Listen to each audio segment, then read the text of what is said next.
esse capítulo me lembrou um dos motes do modernismo. E a finalidade da arte é a própria arte. Com Circe, nós podemos teorizar sobre literatura, teoria literária, romance, sobre o próprio livro Ulisses, a história, a construção, a obra do James Joyce, conceitos sobre o modernismo, mas o que cada página dessa semana me lembrou é que a arte, então simplesmente leia e aproveite.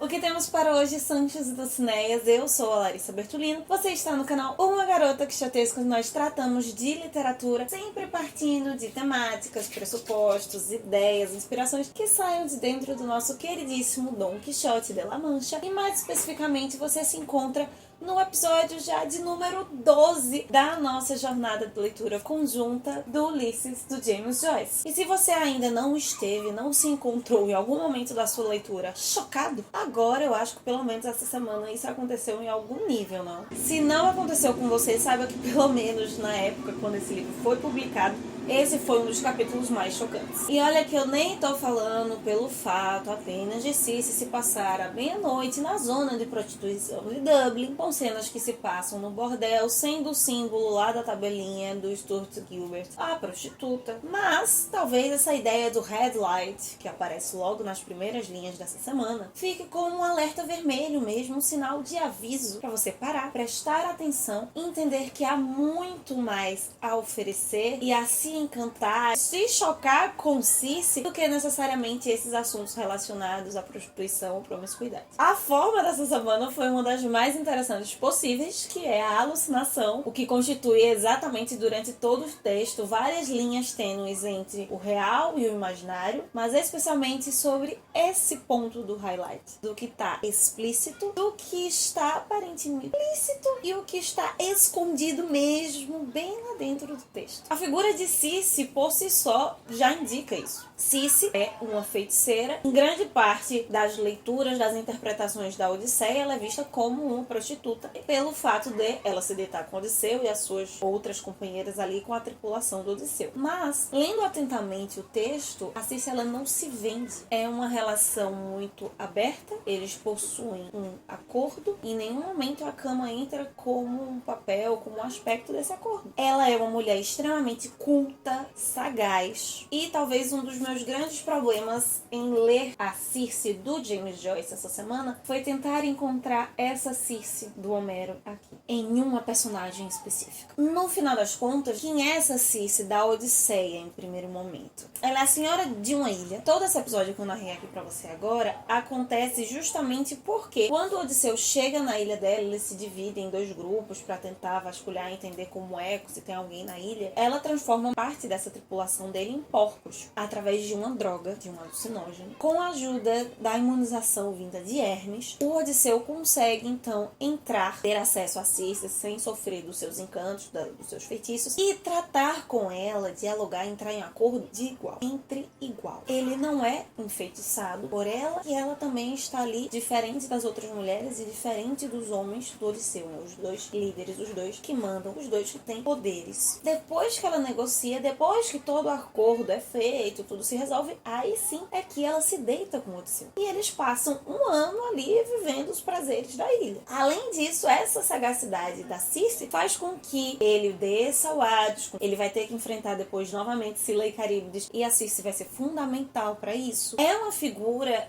feminina imprescindível na Odisseia. Eu não consigo me recordar de outra personagem, ainda que existam várias mulheres relevantes, mas com esse papel, com esse destaque que a Circe tem, tanto literariamente quanto até se a gente for pensar dentro da estrutura da sociedade da época. E quando nós pensamos num símbolo como Circe, num livro aqui do século XX, nos parece que se há muito a dizer sobre as mulheres do início do século XX. Esse conceito do feminino vai ser central para o capítulo dessa semana. O Bloom está na zona, que já tem essa questão, a mulher é o destaque principal. E um ponto interessante, para mim foi um pouco chocante ali, mesmo com tudo que aconteceu nos 2 capítulos anteriores, que o Bloom ele é conhecido, ele frequenta, ele é cliente, ele é uma pessoa que está ali com frequência. Volta a figura da mulher, porque todo julgamento que ele joga em cima da Molly cai por terra. Já tinha caído com o que aconteceu antes, mas tem todo aquele diálogo praia dele tentando não se igualar com a Molly porque ele traiu só em pensamento e a Molly foi pra cama de fato. E aqui não, vai pro lixo. A gente quase coloca a Molly acima dele depois disso daqui. Ele vai encontrar vários personagens, inclusive o Daedalus, que vai estar bêbado. Ele vai acabar, o grande momento, né, da verdade, dessa semana foi ele cuidando do Daedalus bêbado. O Bloom não bebe, que é outra coisa também ridícula de se ver nesse personagem cativante, mas ao mesmo tempo tão asqueroso nesse sentido, porque ele tem uma moral, um conceito interno muito elevado, né, de que ele só traiu a mulher em pensamento, de que ele não bebe,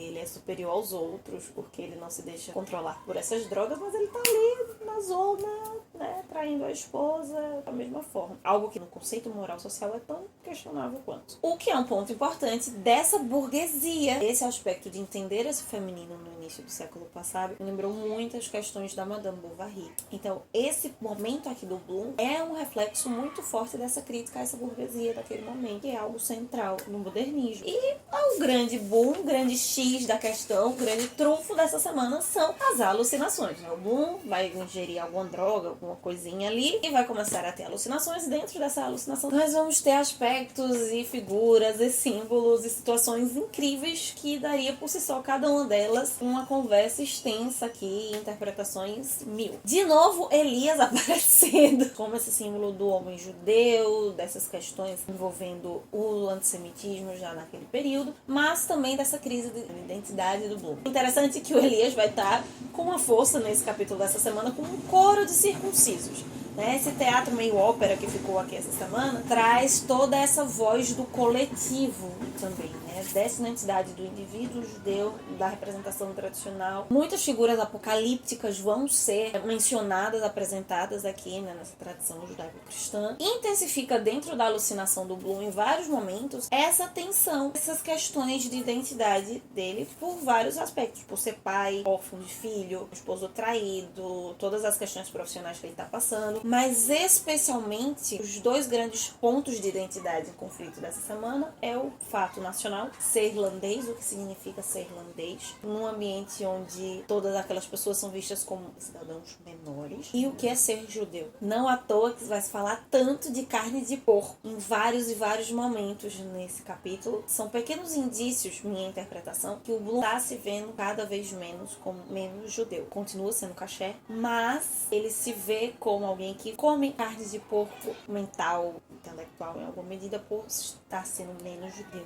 traindo a sua identidade, não só a questão de religião, mas muito mais forte aqui de identidade. E nesse aspecto de cultura, de identidade, vai aparecer dentro da alucinação das pessoas com quem o Bloom vai conversar, é o John Eglinton. É uma figura importante dessa virada do século XIX, século XX, para a Irlanda, para a história, para o próprio pensamento do James Joyce, porque ele foi uma pessoa que se opôs muito ao culturalismo nacional, algo que vai ser tão utilizado posteriormente com os poderes autoritários, né, no decorrer dos próximos anos em toda a Europa. E ainda mais interessante pensar nisso, lembrando que o James Joyce não está na Irlanda, ele está escrevendo fora da Irlanda. Ele traz essas questões dentro dessa alucinação com o pensamento do Eglinton, costura muito, destrincha muito, provoca os diversos conceitos de nacionalismo, de cultura, de identidade daquele momento que estão se confrontando e o próprio pensador, o indivíduo. Essa longa estrutura teatral, em alguns momentos até com opereta, nós temos os diálogos, né, tudo construído de diálogo, e a narrativa só entre parênteses indicando o que está acontecendo, como no texto teatral, só que com coro, com enxertos, como se alguns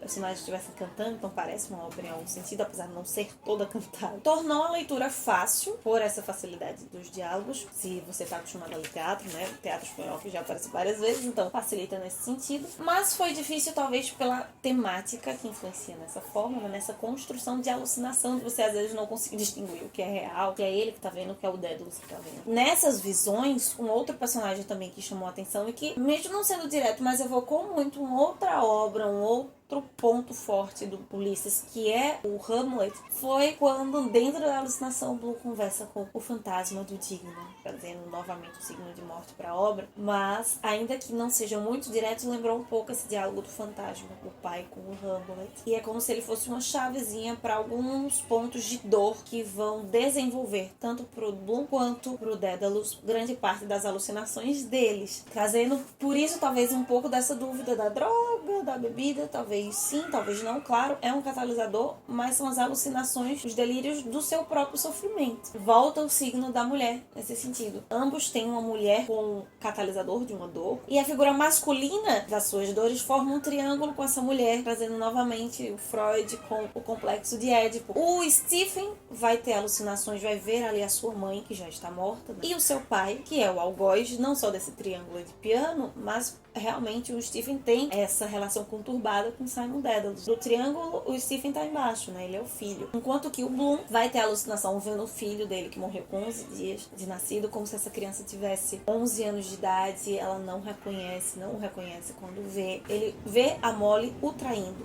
Volta o triângulo de piano. No caso, o filho não é o Bloom é o pai, teoricamente é o algoz.